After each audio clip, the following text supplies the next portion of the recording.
Performance guarantee under RFRP. This is part 4, final part on FAQ mode. This is on judicial principles, implementation issues, and best practices, professional guidance on performance guarantee under RFRP. So welcome to the final part of our comprehensive series on PBG, Performance Bank Guarantee under Request for Resolution Plan, that is RFRP. In previous 3 parts, we have discussed the concept of performance guarantee, submission, validity, renewals, and invocation and forfeiture of the performance guarantee, and PBG bank rights and the rights of the committee of creditors, obligations of the SRA successful resolution applicant. So we will conclude this series by discussing the practical implication issues and judicial principles and professional responsibilities, drafting precautions, and the best practices. So let's begin part 4. What happens after the performance bank guarantee is submitted? Submission of the performance bank guarantee does not conclude the resolution process. It is only a beginning of the implementation stage. After submission of the performance guarantee, the letter of intent becomes effective, LOI. That will become effective. The resolution professional proceeds with the filing of a resolution plan before the adjudicating authority. The resolution applicant must remain fully committed to implementing the resolution plan after the approval. So does the NCLT verify the performance guarantee? Generally, the adjudication authority is not concerned with the commercial adequacy of the performance guarantee.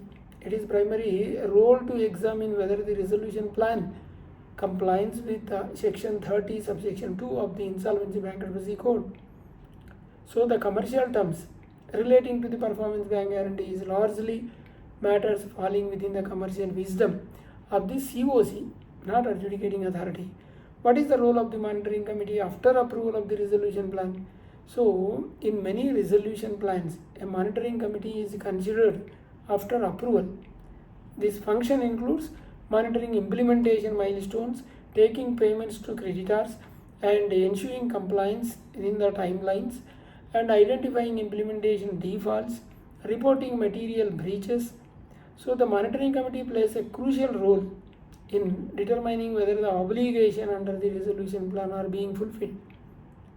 Can the performance guarantee continues even after NCLT approval? Yes. Approval of the resolution plan by Honorable NCLT does not automatically discharge the performance guarantee. It is normally continues until all obligations under the resolution plan are fully implemented and payment to creditors are completed. So can COC release the performance guarantee early? No, generally no. The performance guarantee is intended to secure complete implementation of the resolution plan. Unless the RFRP or resolution plan specifically permits the earlier release, it is ordinarily returned only after the obligation have been fulfilled.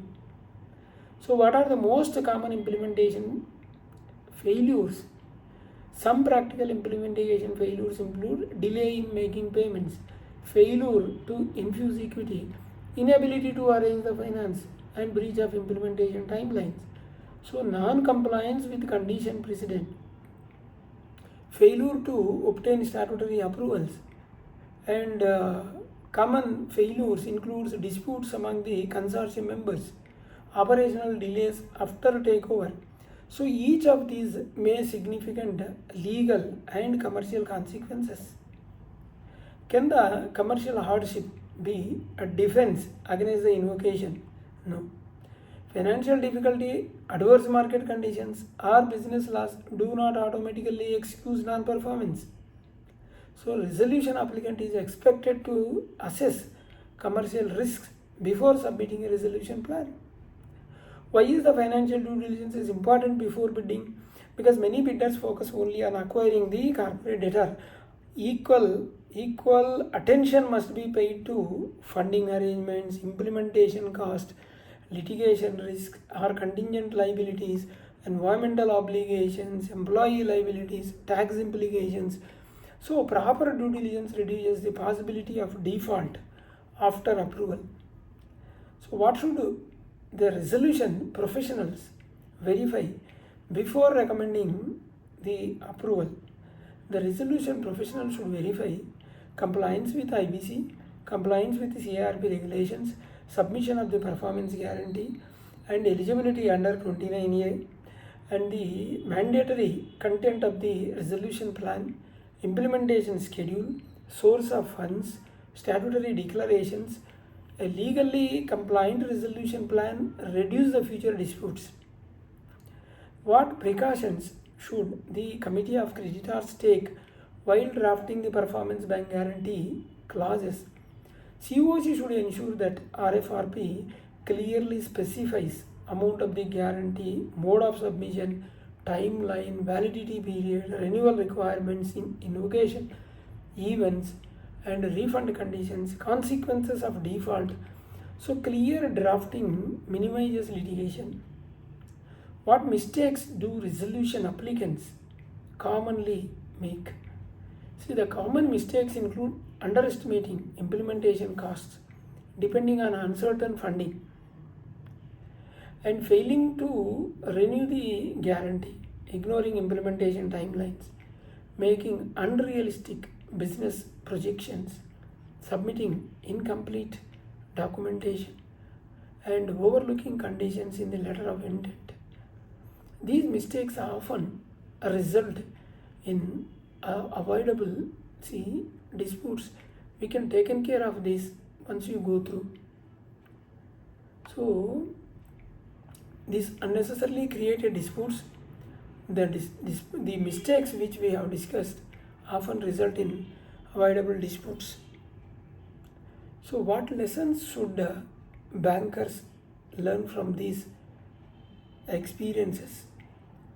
See, the banks issuing performance bank guarantee should ensure correct beneficiary, correct amount and validity period, authorized execution, also compliance with the prescribed format.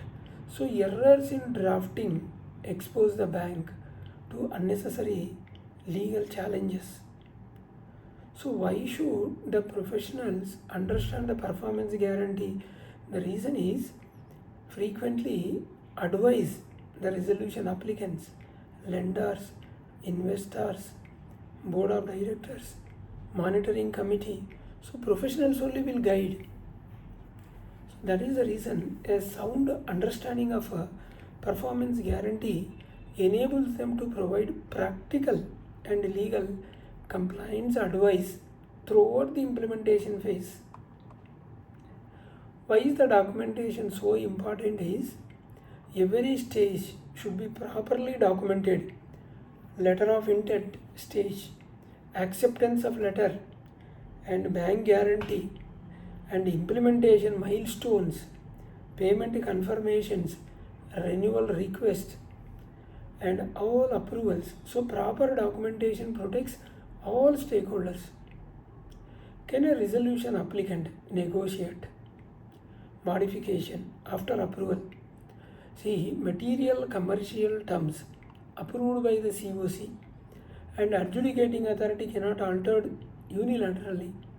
Any modification must comply with the applicable provisions under IBC and judicial principles. So what is the importance of implementation timelines? Because the time is the essence of the insolvency resolution. So delay may reduce enterprise value, affect recoveries, create operational uncertainty, and increase litigation, and trigger contractual default. So that is the reason implementation timelines must strictly be monitored. Can a creditors claim damages in addition to the invoking performance guarantee? Yes, many RFRFs or resolution request for resolution plans, RFRPs expressly provide that invocation of performance guarantee does not restrict any other legal rights or remedies available to the COC or the resolution professionals under the applicable law. So the biggest misconception about the performance guarantee is many believe that once the guarantee is furnished, obligation end. In reality, The guarantee only secures the future performance. The successful resolution applicant must continue to comply with every commitment under the resolution plan. What professional skills are required for handling performance guarantee clauses? Professionals should possess knowledge of Insolvency Bankruptcy Code, CIRP regulations, banking law, contract law, corporate finance, drafting skills particularly, and negotiation techniques. Because the subject is multidisciplinary. So what are the best practices for resolution applicants? Always perform detailed due diligence, arrange committed funding, maintain liquidity, and monitor implementation milestones, renew guarantees on time, communicate regularly with the stakeholders, comply with every obligation under the resolution plan. These practices significantly reduce implementation risk. So the best practices for the Committee of Creditors: prescribe clear performance guarantee conditions, maintain transparency, monitor implementation, promptly address defaults, exercise commercial wisdom responsibility, and document every important decision. So the ultimate objective of the performance guarantee is, the real purpose, protecting creditors, ensuring implementation, and maintaining bidder discipline, promoting confidence in the insolvency process, finally maximizing the value of the corporate debtor.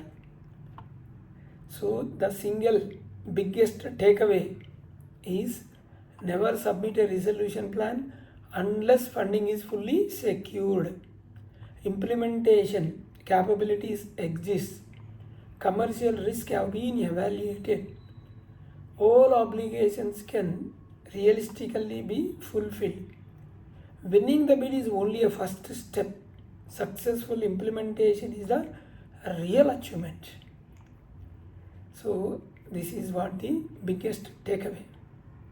Even for resolution professionals, carefully drafted performance guarantee clause is one of the strongest tool available for protecting creditors during implementation. Every clause should be drafted with precision and clarity. Hope you are clear. We have two channels, RR Corporates, other channel RR Legal Talks. Please do subscribe, hit the bell icon. Thank you, so that you will get all my latest videos.